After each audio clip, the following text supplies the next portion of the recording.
केंद्र सरकारकडून लोकसभा सदस्यांच्या जागा वाढवण्याच्या दिशेनं पहिलं पाऊल टाकण्यात आले. केंद्रानं लोकसभेतील खासदारांची संख्या 543 वरून 850 पर्यंत वाढवण्याचा प्रस्ताव तयार केलाय.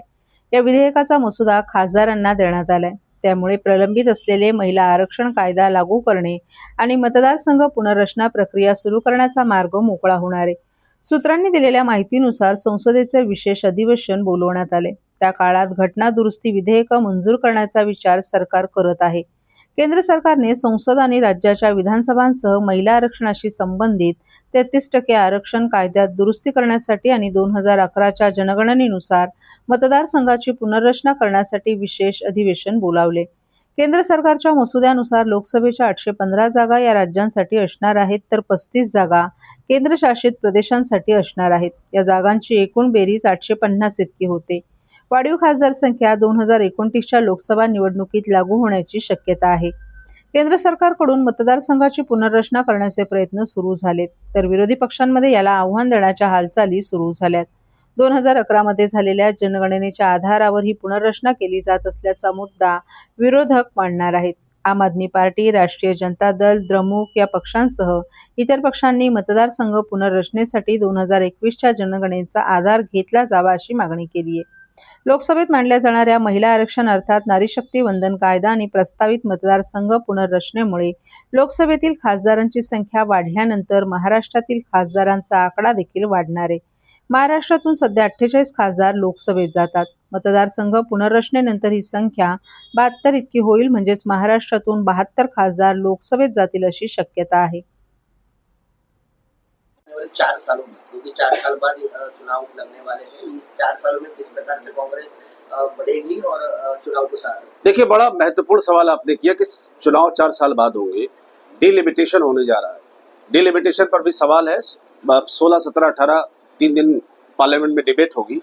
बीजेपी डिलिमिटेशन को 2012 की जनसंख्या के आधार पर करना चाहती है। कांग्रेस पार्टी की मांग है कि जनसंख्या को नए सिरे से उसको किया जाए, इकट्ठा किया जाए डेटा, और उसके हिसाब से डिलिमिटेशन किया जाए। नंबर 1। नंबर 2, ऐसा लग रहा है और ऐसी मैसेज आ रहा है कि 1 नेशन 1 इलेक्शन का जो मॉडल है उस पर 12 राज्य लिए जाएंगे। 2029 का जो पार्लियामेंट का चुनाव होगा, उस पार्लियामेंट के चुनाव में 1 साल के अंदर जितने राज्य हैं, जैसे आपका जो चुनाव होता है महाराष्ट्र का 6 महीने बाद होता है, महाराष्ट्र का, हरियाणा का 6 महीने बाद होता है। उसके पहले राजस्थान, मध्य प्रदेश, छत्तीसगढ़, तेलंगाना 6 महीने पहले होता है।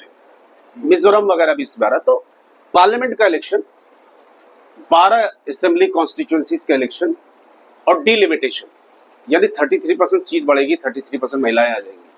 तो पूरा नैरेटिव बदलने वाला है देश की राजनीति का, न केवल आपकी स्टेट का नहीं, पूरे देश में बदलेगा। तो इसलिए ये जो अगला फेज है ये बड़ा इंपॉर्टेंट है। और पार्लियामेंट का चुनाव और असेंबली का चुनाव क्या एक साथ होगा 29 में, 6 महीने पहले हो जाएगा। तो हमें उम्मीद है कि हम उस पर काम अभी से कर रहे हैं कि identification of new leadership, young leadership, women leadership, weaker section की लीडरशिप, और खास तौर से जो NSUI यूथ कांग्रेस बैकग्राउंड के लोग हैं, जो कार्डर है हमारा आइडियोलॉजिकल जो हमसे जुड़ा हुआ है, उस कार्डर को हम कैसे आइडेंटिफाई करें, कैसे उसको इंपायर करें, कैसे उसको कॉन्स्टिट्यूएंसीज के लिए खड़ा करें। और थाना जैसे राहुल जी ने एक बार कहा था, मुझे याद है 2009 में, कि जो टफ सीट्स है उन टफ सीट्स पर यंग लोगों को चुनाव लड़ना पड़ेगा। मुझे याद है मानिक टैगोर हमारे मित्र थे, उनको तमिलनाडु में वाइको के खिलाफ लड़ाया, अशोक तंवर को चौटाला के खिलाफ लड़ाया। मेरी खुद की जो सीट थी वो 32 साल से कांग्रेस हार रही थी, 2000-3000 वोट आती थी, तो मुझे दे दिया, मैं भी जीता, मानिक जी भी जीते, अशोक तंवर भी जीते, मीनाक्षी नटराजन भी जीती। AICC की सारी लीडरशिप वो लोग आ गए। हमारी कोशिश होगी कि नए लोगों को आइडेंटिफाई करें जो चैलेंज लेने का जज्बा हो। जैसे हमारे अभिजीत भाई ने लिया, क्या लिया कि चले गए गडकरी की सीट पर, हिम्मत नहीं थी लोगों की, बगैर MLC जीत कर आ गए। ऐसे लोग आएंगे। अध्यक्ष जी हमारे बहुत फाइटर आदमी हैं, इनको कैसे हम इंपायर करें। सर जैसे हमारे सीजन्ड आदमी है, इनका जो तजर्बा है उसको कैसे यूटिलाइज करें। तो ये सब करके हम लोग कोशिश कर रहे हैं। अच्छा होगा, इस राज्य में कांग्रेस वापस आएगी, हमारा संकल्प है और हम करेंगे। डिलिमिटेशन के साथ